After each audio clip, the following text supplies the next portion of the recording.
Değerli basın mensubu arkadaşlarımız, partimizin iç ve dış gelişmelere dair değerlendirmelerini paylaşmak üzere karşınızdayım. Değerli arkadaşlar, Ekim ayı dış ticaret verilerine göre ihracatın ithalatı karşılama oranı 20 puan azalarak %72 olmuştu. Bu dönemde enerji hariç ihracatın ithalatı karşılama oranı ise %89 olarak gerçekleşmişti. İhracat artarken ithalatın daha büyük bir hızla artması cari açık sorununu büyütmektedir. Enerjiden sonra en ciddi ithal kalemleri yatırım ve ara mallardan oluşmaktadır. Artan ihracatın yerli üretimden ziyade ithal ara mallara dayanması nedeniyle daha fazla üretim ve ihracat yoluyla cari açığın kapanması ve dolayısıyla enflasyonun düşürülmesi hedefi bir türlü gerçekleştirilememektedir. Ülkeler kritik zamanlarda yerli üreticinin korunması ve öngörülemeyen riskler gibi sahiplerle ithalatta bir takım kısıtlamalara gidebilmektedir. Dış ticaret açığının zirve yaptığı, yüksek enflasyonda dünya rekorunun kırıldığı şu kriz döneminde hem iç hem de dış piyasalar öngörülemeyen risklerle doludur. Bu dönemde nihai bir çözüm olmasa bile dengelerin yerine oturması için zorunlu mal ve ürünler dışında kalan, özellikle lüks tüketim kapsamına giren ürünlerde ithalat kısıtlaması getirilmelidir. Keza iç piyasada arzı konusunda dönemsel sıkıntılar yaşanan gıda ürünleri başta olmak üzere temel tüketim maddelerinde ölçülü şekillerde ihracat kısıtlaması uygulanmalıdır. Bu durum arz talep dengesi oluşturacağı için hem fiyat spekülatörlerini kontrol edecek hem de günübirlik hal alan fiyat artışlarını bir nebze de olsa frenleyecektir. Kıymetli basın mensupları, faturasını ödeyemediği için elektriği kesilen abone sayısı yılın ilk 7 ayında 236.617 olarak açıklandı. Enerjide dışa bağımlı olmanın bir yansıması olarak elektrik ve gaz faturaları gerçekten de el yakıyor. Bunun yanında dışarıya bağımlı olmadığı halde su faturalarının da elektrik faturalarından geri kalır bir yanı yoktur. Ekonomik krizin, artan hayat pahalılığının, enflasyon karşısında eriyen ücretlerin durumu ortadayken faturaları ödemekte zorlanan abonelerin elektriğini, doğalgazını veya suyunu kesmek sosyal devlet anlayışıyla asla bağdaşmamaktadır. Elektriği, gazı veya suyu kesmek yerine şu zorlu süreç atlatılana kadar hiç değilse zor durumda olanları idare etmek gerekir. Dar gelirli aileler için uygulanan destek politikalarının kapsamı genişletilmeli, ödenemeyen elektrik, doğalgaz ve su borçları ya faizsiz olarak ertelenmeli ya da taksitlendirilmelidir. Borcunu zamanında ödeyemediği için abonelerin elektriği, doğalgazı ve suyu asla kesilmemelidir. Değerli arkadaşlar, başörtüsüne mecliste anayasal güvence, olmazsa referandum tartışmalarına ve akabinde anayasa değişikliği teklifi bu hafta meclise gelecek açıklamalarına rağmen hükümet tarafından bu konuda hala somut bir adım atılmış değildir. Tesettür ve başörtüsü Yüce Rabbimizin açık bir emri olmasına rağmen geçmişte despotik devlet anlayışıyla ülkeyi idare etmiş olanlar yıllarca halkımızın inancına ve kılık kıyafeti başta olmak üzere yaşam tarzına pervasızca müdahalelerde bulunmuş ve milyonlarca insanı mağdur etmiştir. Mevcut iktidarın sadece bir yönetmelik değişikliği yaparak topluma nefes aldırdığı böyle devasa ve yıllarca devam eden sorunun seçim ve siyaset malzemesi yapılmadan kalıcı bir şekilde çözüme kavuşturulması siyasi partiler açısından bir samimiyet testidir. Ancak gelinen aşamada gerek iktidar gerekse muhalefet cenahından başörtüsü meselesinin çözümüne ilişkin yapılan açıklamaların samimi ya da siyasi bir hamle olup olmadığının bir önemi de kalmamıştır. Önemli olan başörtüsü meselesinin kalıcı bir şekilde çözüme kavuşturulmasıdır. Ayrıca temel bir hak olup gasp edilen ve son tartışmalarla toplum tarafından bir an önce çözüme kavuşması beklenen başörtüsü meselesi hiçbir partinin tek elinde de değildir.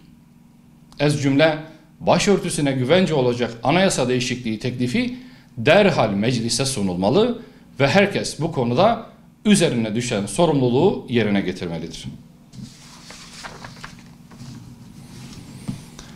Değerli basın mensupları, nesli ifsad eden akımlara karşı dünya genelinde yavaş da olsa bir bilinçlenme ve farkındalık oluşmaktadır. İnsanın biyolojik varlığını tehdit eden sapkınlıklar, inanç ve kültürleri farklı olsa da bütün insanlığın ortak sorunudur.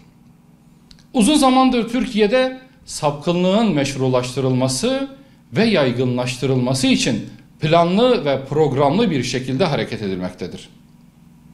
Pek çok yapım şirketinin ve dijital platformun filmleri, dizileri ve yayınları bu zararlı akımların propagandasına alenen hizmet etmektedir. Türkiye'de ise devlet kurumları olan bitene sadece seyirci kalmakta, dahası bunu bir özgürlük alanı olarak görmekte, bu sebeple müdahale etmek gereği bile duymamaktadır. Aile yapısının ve nesil emniyetinin tehdit altında olduğunu fark eden ülkelerden biri olan Rusya, geçtiğimiz günlerde sapkınlığın propagandasını yapan kişilere ve kurumlara ağır para cezaları öngören bir yasa çıkardı. Buna göre sapkınlığın propagandasını yapan medya kuruluşlarına 5 milyon rubleye kadar para cezası verilebilecek. Sigaranın bile reklamının yasak olduğu Türkiye gibi bir İslam ülkesinde ise İslami ve insani açıdan kabul edilemez olan sapkınlıkların propagandasına müsaade edilmekte ve tedbir namına hiçbir adım atılmamaktadır. Anayasada ailenin kadın erkek vurgusu üzerinden yeniden tanımlanması kadar sapkınlığın propagandasının suç kapsamına alınması da acil bir ihtiyaçtır. Bu adımların atılmasında tıpkı İstanbul Sözleşmesi'nin feshinde olduğu gibi 10 yılı bulan bir gecikmeye veya ihmale asla mahal verilmemelidir. Kıymetli basın mensupları, Düzce'de 23 yıl sonra meydana gelen depremde 1999 depreminde oluşan can kayıplarının ve yıkımların görülmemiş olması halkımızı bir nebze olsun rahatlatmıştır. Bu vesileyle depremzedelere geçmiş olsun dileklerimizi iletiyor, yaralılara acil şifalar diliyoruz. Depremin yine bir uyku vaktinde bizlere hatırlatılmış olması artık gaflet uykusundan uyanmamızı ve bu ölümcül felakete karşı vakit kaybetmeden hazırlık yapmamızı gerektirmektedir. Türkiye'nin bir deprem ülkesi olduğu gerçeği 100 yıllık deprem istatistiklerinden ve yakın geçmişte meydana gelen Gölcük, Düzce, Van, Elazığ ve İzmir depremlerinden sonra tekrar Düzce depremiyle de teyit edilmiştir. Bu sebeple depreme dayanıklı şehirleşme ve yapılaşmanın devlet eliyle hızlandırılması gerekmektedir. Uzmanların sürekli olarak uyarıda bulunduğu Büyük Marmara depremi meydana gelmeden önce başta İstanbul olmak üzere Marmara bölgesi ve bütün Türkiye'de kentsel dönüşümü hızlandırmak hayati önemdedir. Türkiye nüfusunun ve sanayi altyapısının büyük oranda yer aldığı Marmara bölgesinde bir deprem meydana gelmesi halinde yıkım, ölüm ve çöküş ülke için korkunç bir sonuç doğuracaktır. Kentsel dönüşüm için kamu ve özel teşebbüs işbirliğinin yapılması zorunludur. Devlet vatandaşları deprem konusunda bilinçlendirmeli, özel teşebbüse bürokratik ve finansal her türlü desteği sağlamak suretiyle kentsel dönüşümü kolaylaştırmalıdır.